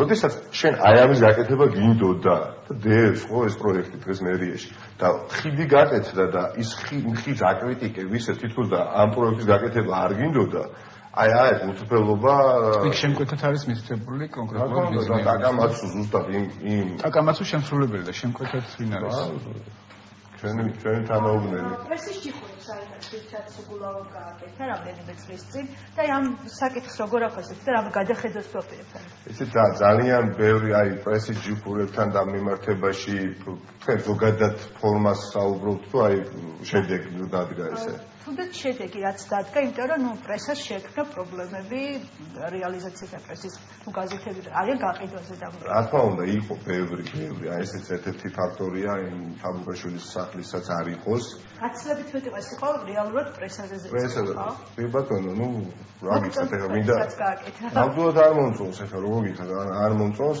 ახლა როდესაც რაღაცას აკეთებ თავში ვიღაცის ასე ვთქვათ გაუბადურების ხარჯზე როგორ შეიძლება ეს მომწონდეს მართლა არ მომწონს ითო შენ გარიყო დიალოგი მე არ ვიცი რა დიალოგი იყო მათ შორის რას თავაზობდა ხელისუფლება ან ადგილობრივი შეიძლება რა იმის თავაზობდა არ ვიცი ნამდვილად მაგრამ აი თაბუკაშვილის მაგალითი რა სახლის დღეს ის ხალხი რომელიც თაბუკაშვილის სახლში ცხოვრობდა როგორ ვითართ ბევრად უკეთეს პირობებში ცხოვრობს პირველი რუსთავი არა მართლაც ეგ არის საწყენი ეს არის საწყენი არა ეს არის საწყენი არა ადამიანის სახშირო მაგას ვამბობ მე მგონი გვეთანხმება არა მაგას ვამბობ მაგრამ ნახე შეთავაზეს რუსთაველის გამზეზე ცხოვრობა პირველ სკოლის უკან გაჩნია როგორ შეგთავაზებენ კი ბატონო მაგრამ აი ეს ფორმა არის და ეს მოყვა ის რევოლუცია არ დაგმოვიცნოს ხალხო ერთი რამბა ამ ქვეყანაში 2003 წელს მოხდა რევოლუცია და ამ რევოლუციას სამწუხაროდ მოყვა ძალიან ხედა დონეზე ბევრი ისეთი ხალხი ვინც სხვადასხვა დროს სხვადასხვა წრეებში მოხდა სახელმწიფო სამსახურებში ამისგან მე გაწმენდა კვალიფიკაცია არ უწყობდა ხელს და კომპეტენცია და მე ნელ-ნელა ჩანაცვლება მოხდა კომპეტენტური ხალხით ხო დღეს მე ვხედავ საფრთხეს რეალურს დედაქალაქის დონეზე დაბრუნდეს კვლავ იგივე დღეს მაგალითად აი გადანაწილებული აქვს მაგალითად გამგეობებში თანამდებობები ქართული ოცნების ასეთ ხარდაჭერას რომელიც ასეთ უბრალოდ დარბიან აქციებზე და იმიტომ რომ შეიძლება მაინდა-მაინც არ მოწონდეს მისი მერობის კანდიდატი ის მაგრამ ის მას უთხრეს რომ ისეთ იმას არ მიაქვს უყურადღება შენ ეს სამსახური აი მაგალითად აწმინდას გამგეობაში ვიცი ვის უნდა ინფრასტრუქტურის განყოფილის უფროსობა ბინარ მესაკუთრეთა განყოფილის უფროსობა არანაირი კვალიფიკაცია არ აქვს ჩვენ ეს ეტაპები და ეს წლები გავიარეთ და აღარ მინდა იქ დაბრუნება რა ნამდვილად ქალაქის გენგებასთან დაკავშირებით ძალიან სერიოზული ასე ვთქვათ არქიტექტორები გამოდიოდნენ და ამბობდნენ რომ დიდი პრობლემაა იმ შემთხვევაში თქვენ თუ გაიმარჯვებთ ექნება ქალაქს გენგებმა და რა გენგებმა არსებობს ახლა რა ასახით იცით ასე ვთქვათ დეებს უბრალოდ სადაც ერთი კომპონენტი არის განვითარებული მიწა სარგებლობის მაგრამ ეს არ არის საკმარისი და სხვა დამატებით კომპონენტები არის ასე ვთქვათ გასავითარებელი მაგრამ ეს არ უნდა იყოს გენგებმა რა თქმა უნდა და გეტყვით პირდაპირ გეტყვით ბევრი ლაპარაკო ნებისმიერ მერს აქვს ცდუნება და ექნება მის ვადაში აშენს რაც შეიძლება მეტი მომდევნო არჩევნებამდე და ამით მოიწონოს თავი. იმიტომ რომ ეს აძლევს დივიდენდს, არ ვიცი როგორ ასე თქვათ, ამიგეთ თუ არა შეიძლება მომდევნო არჩევნებისთვის მოემზადება, მოკლევადიანში ეს დივიდენდს მიცემს, მაგრამ ძელვადიანში რეალურად ეხა ქალაქს ავნებს, რაღაცის ხარჯი ურბანული განვითარება უნდა მოხდეს, ჩარჩოებში უნდა იყოს მოქცეული, თუმცა არ უნდა იყოს სტატიკური გენგებმა. სოციალური უნდა იყოს საბჭოთა კავშირის ანუ ალა საბჭოთა კავშირი გეგმას არ უნდა იყოს დადებ და ეს იქნება გენგეგმა და აი გავალ 50 წელიწად და ესეთი იქნება. არა, იქ ცვლილებების შეტანა შესაძლებელი უნდა იყოს, მაგრამ არა ესე პანტაპუნტით, რომელსაც ასე თქვა ადგილი აქვს დღესაც. ბატონიკა, ახსენეთ რამდენიმე დღის წინ არჩევნების გაყალბება და როცა თქვენი საუბარი წესით დაიწყეთ. რა საფრთხეს ხედავთ ახლა ამ ეტაპზე? იცით რა, თბილისში ტრადიციულად ყოველთვის ჭირდა თბილისში ტრადიციულად ნაციონალურ მოძრაობას უჭირდა ხოლმე? არა, გაყალბება, ხო? მაგის მაგინდათ? გამარჯვება. იცით რა, გამარჯვება. მე გეტყვით, თბილისში ძალიან დიდი ცდუნება, რა თქმა უნდა, ექნება ამ ხელისუფლებას, იმიტომ რომ არ ვიცი, თემოთ გადავდო და ჩათვალეთ, რომ უბრალოდ არ ვარ იმ პოლიტიკური გაერთიანებიდან კანდიდატი, რომელიც თქვენ არ მოხდეთ. პრიორიტეტად ვამბობ, ხო? აი, ისე მეგობრულად ვისაუბრეთ, აი, ხო, ნიღაბი ნახევრად მაინც ჩამოეცდა ამ ხელისუფლებას, მას შემდეგ რაც რეალურად დავინახეთ ჩვენ რამდენიმე ქალაქში, ხო? და მარტო ჩვენ რო საუბრობთ ამაზე, არ არის არც ერთი პოლიტიკური გაერთიანება, რომელიც ამაზე ვერ საუბრობს. ეს ბევრად უარესი სიტუაცია, იმიტომ რომ ხო ითქვა ეს ნიღაბიად. აი და რა ხდებოდა 2 წლის წინ, რაც წინასწრებში რა ცუდი რაღაცები ხდებოდა და რაც საზოგადოებაზე ჟერა და ამავე დროს მეორე ხელი დაკეთებენ იგივეს, რასაც აკეთებდა ბევრად უარის. ამიტომ ფიქრობ ამ არჩევნებს რეალურად, ტოტალურად რო გაყავდა ეხლა მარნეულში არჩევნები და მარნეულის არა, თქვენ როგორც თბილისის მერობის კანდიდატს მაინც ისე კითხავთ, უფრო თბილისზე ფოკუსირებული. კი, მაგრამ სადაც მარნეულში გაყავდა, მარნეული იყო უთხინეულესი ადგილი მათთვის და გააკეთეს და ის აუცება ანუ ფილმს გადაიღებ რეალურად იქ რაც მოხდა გადადგომა. სამარაუდოდ მრავალსერიანს ბატონო ნიკა დაწყებული შევარდნაძიდან დამთავრებული. კი ბატონო, თბილისში რა თქმა უნდა ჩვენ ეხლა ვიქნებით ბევრად უფრო მობილიზებულები, 720 არჩევნი უბანია თქვენ იცით, 30% უბნებზე იყო მხოლოდ ვიდეოკამერები ამ პირველ ტურში, ეხლა 720-ზე გვექნება ჩვენ ასე ვთქვათ ვიდეოკამერით აღჭურვილი თითოეული უბანი. ასევე იქ სადაც ეხლა ეჭვი შეგვეპარა საარჩევნო უბნებზე დამკვირვებლებს შევცვლით და თითოეულ ხმაზე ვიბრძოლეთ. რაც ყველაზე მნიშვნელოვანია, ახალი რაღაცა მექანიზმი არის. ბევრია ასეთი უბანი, სადაც ეჭვი შეგეპარათ. კი, ნამდვილად. პირდაპირ გეტყვით, აი გულახდილად ეჭვი მეპარება მაგალითად რომ და ან კითხოთ მაშინ თუ კითხოთ გიბადო გებოსხოთ რომ ბატონმა ნარმანიამ ქართულ ოცნებაზე თბილისში რაღაც 100-900 თვით მეტი აიღო. იმიტომ რომ ამ ხალხს მოწოვდა რეალურად ხო ვიცი. უპრეცედენტო რაოდენობის ბიულეტენები გაბათილდა. საპრეზიდენტო არჩევნებზე, როდესაც მარგველაშვილი და ბაქრაძე იყიდა კენჭს, გაბათილდა 10,000 ბიულეტენი და მაშინ მოვიდა 100,000 ადამიანი მეჭი. ამ არჩევნებზე მოვიდა 100,000 ნაკლები და გაბათილდა 40,000 ბიულეტენი. ანუ 40,000 ბიულეტენი ასეც მიხვედი თქვენ, თითქოს მიეცით ხმა, მაგრამ იქ რაღაცა ხაზი გაუსვა, რაღაცა გააკუჭა და გაბათილდა. ანუ 11,700 ბიულეტენი ასეთი მერო და ჩემი ბიულეტენი გაფუჭდა, ხო?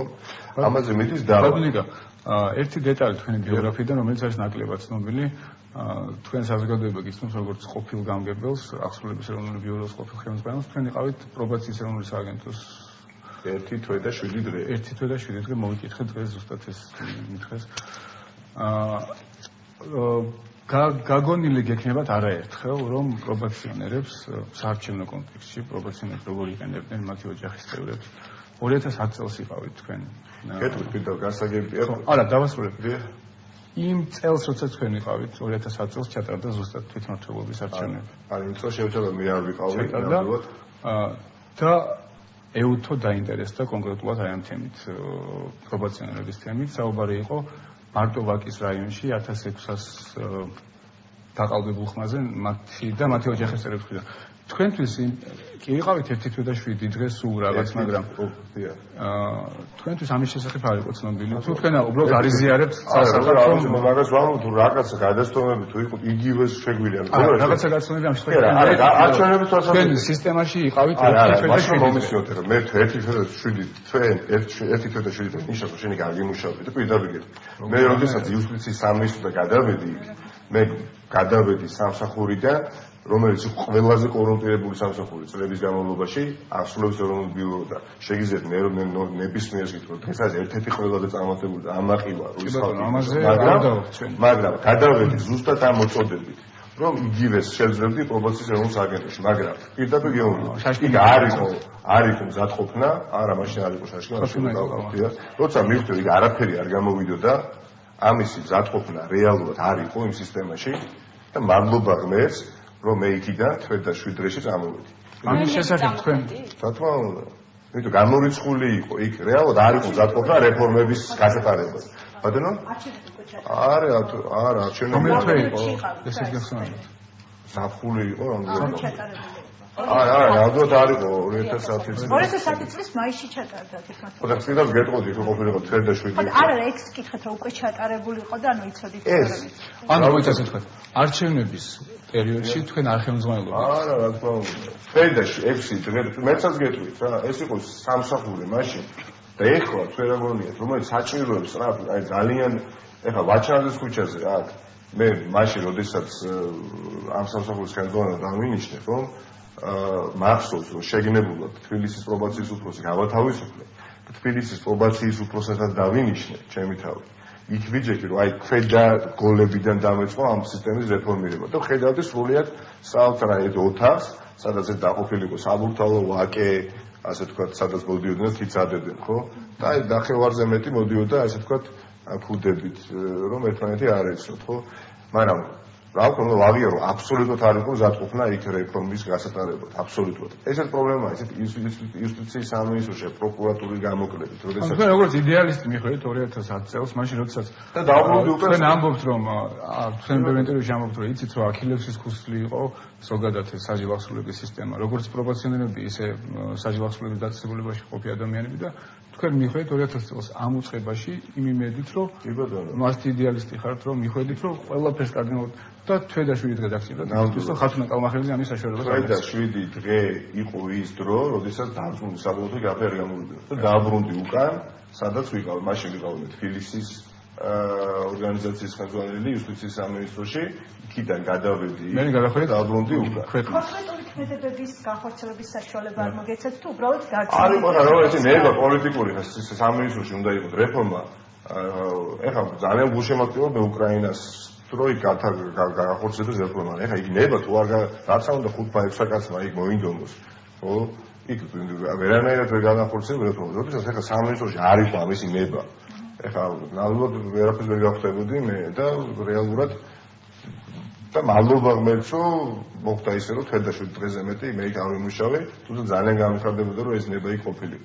ესეც იყო ის პირველი პრობლემა. ახლა იუსტიციის სამინისტრო იმდენად განვითარებული სამინისტრო იყო თავის რომ გულისხმო პროკურატურის გამოკლებით ეს იყო საჯარო რეესტრი სამოქალაქო ელემენტურად ხო გახსოვთ ხო რეალურად მართლა ბევრი რამკეთებული მაგრამ ჩვენ ერთის მხრივ აქ კი ვითარდებოდით მაგრამ მთელი რიგი სამინისტროები არ იყო იმ სიმაღლეზე რაც იყო პენიტენციარულ სისტემაში პრობლემები იყო და დღესაც რჩება და რა თქმა უნდა მოსაუბარ ამ ქალაქში ცხოვრობდი და ვიღაცას რომ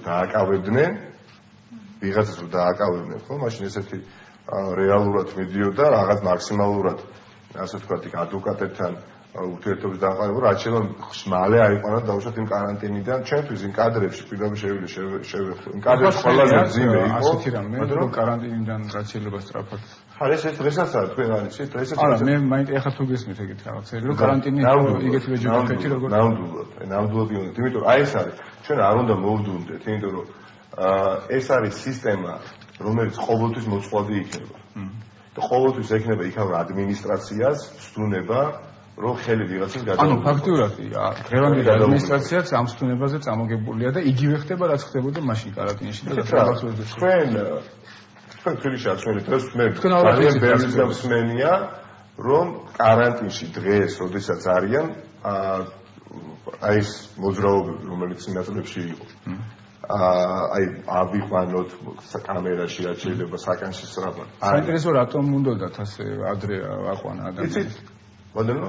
ადრე რატომ პირობები იქ არის ხა ბევრად უარესი ვიდრე არის საკანში, ხო? დაახლოებით 25 კვადრატმეტრში არის და იყო დაახლოებით 116 ადამიანი. მაგრამ მე გეტყვი ამ სისტემაზე აი წარმოიდგინეთ რომ 25 კვადრატმეტრში 116 ადამიანი იყოფება. მე პირდაპირ ამ თეორიულად იმ სისტემის ხელმძღვანელი საჯაროსულების დეპარტამენტის უფროსი ჩემის აზრით სანამ არ იქნება ადამიანი რომელიც იქნება საჯარო რომელიც აი ტელევიზორში გამოვა და ისაუბრებს ღიად საკითხებზე ყოველთვის იქნება რაღაც დახურული სისტემა და ყოველთვის ექნება პატიმრის ასე ვთქვათ შობას შიში რაღაცა ხდება.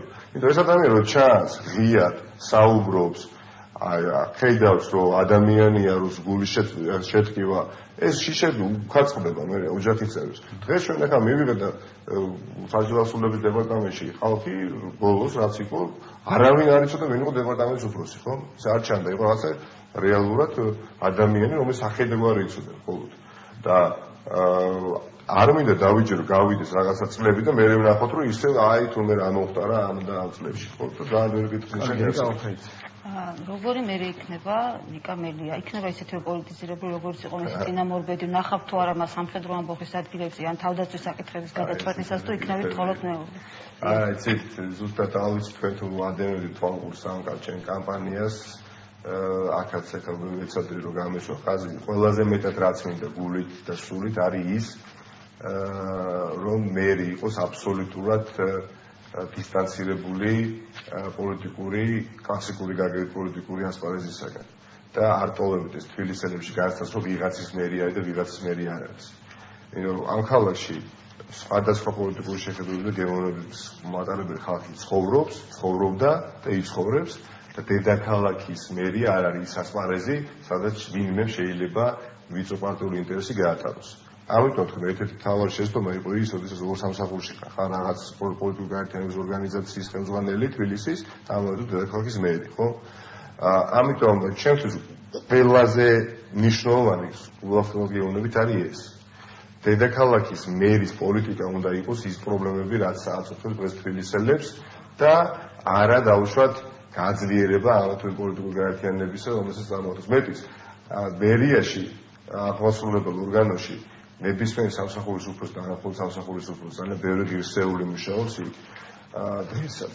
იქნება ადამიანი, ვინც არც ერთი წამით არ იქნება შემჩნეული და არ იყო შემჩნეული, აი ესეთი ხალხი იქნება რომელიმე პოლიტიკურ, ასე ვთქვათ, პარტიასთან. იმიტომ რომ იცით, ამ საფრთხეს ხედავთ ეს, აი მართლა რატომ მინდა აი თელი გულიდას ხედავ, ზუსტად ვიცი.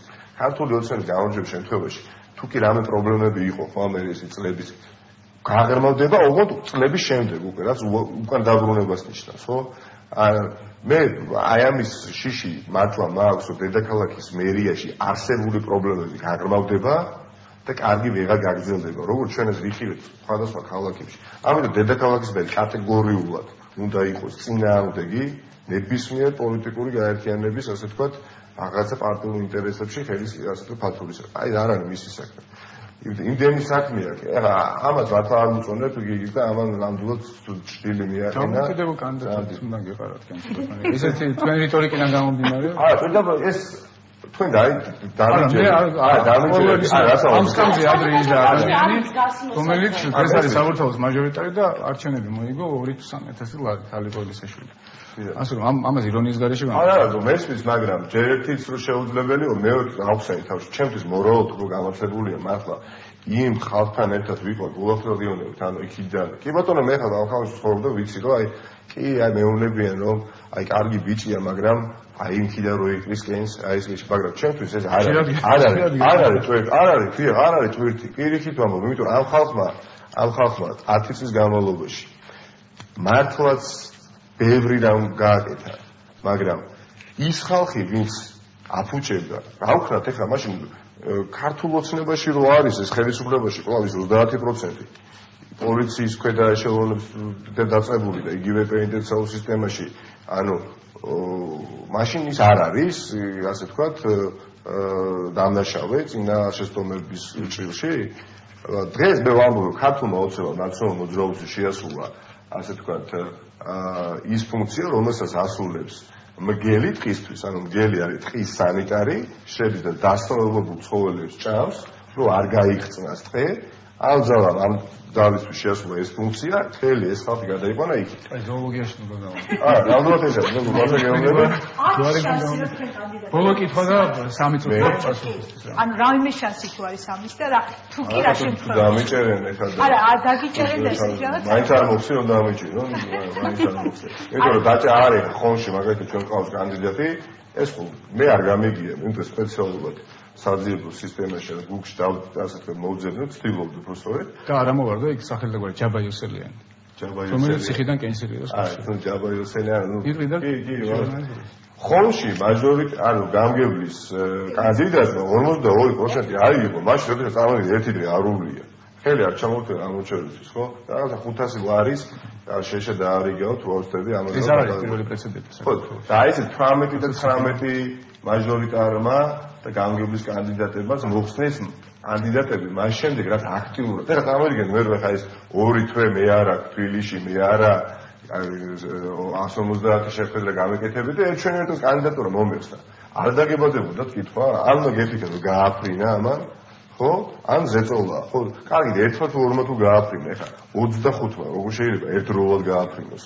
და მოხსნას კანდიდატურა ზეწოლის, იმიტომ დამიჯერეთ ჩვენ არ გვინდა მართლა ნახოთ შეცდომები, კვლავ, იმიტომ რომ ეს ქალაქი არავის არ ეკუთვნის, ჩვენ გვეკუთვნის და ჩვენ გვინდა რომ ვითარდებოდეთ და არა რეგრესისკენ მივდიოდეთ და თუ კი ყველანი უფრო კრიტიკულები ვიქნებით ნებისმიერი ხელისუფლების მიმართ, ამით პირველ რიგში იმას გაუწევთ კარგ სამსახურს იმ ხელისუფლებას და რა თქმა უნდა ქვეყანას მოიგებს. კეთილი სამწუხარო დრო ამოგვეწურა. დიდი მადლობა ბატონო ნიკა. დიდი მადლობა. თქვენ და გილოცავთ ამ ტელევიზიის კავკასიას ულოცავთ დამეწყოთ, მაგრამ იუბილეები ხართ. 20 წელი შეგისურვებთ და ვისურვებთ მომდენო წარმატებულ შემოგვეთებით ცხოვრებას და გაფართოებას ბევრი. დიდ რეიტინგს და ბევრი რეკламაში. დიდი მადლობა. დიდი მადლობა ჩემს კოლეგებს. კარგად გრძანდებოდეთ. მე უშავ ბათუმზე გემშვიდობებით. მადლობა.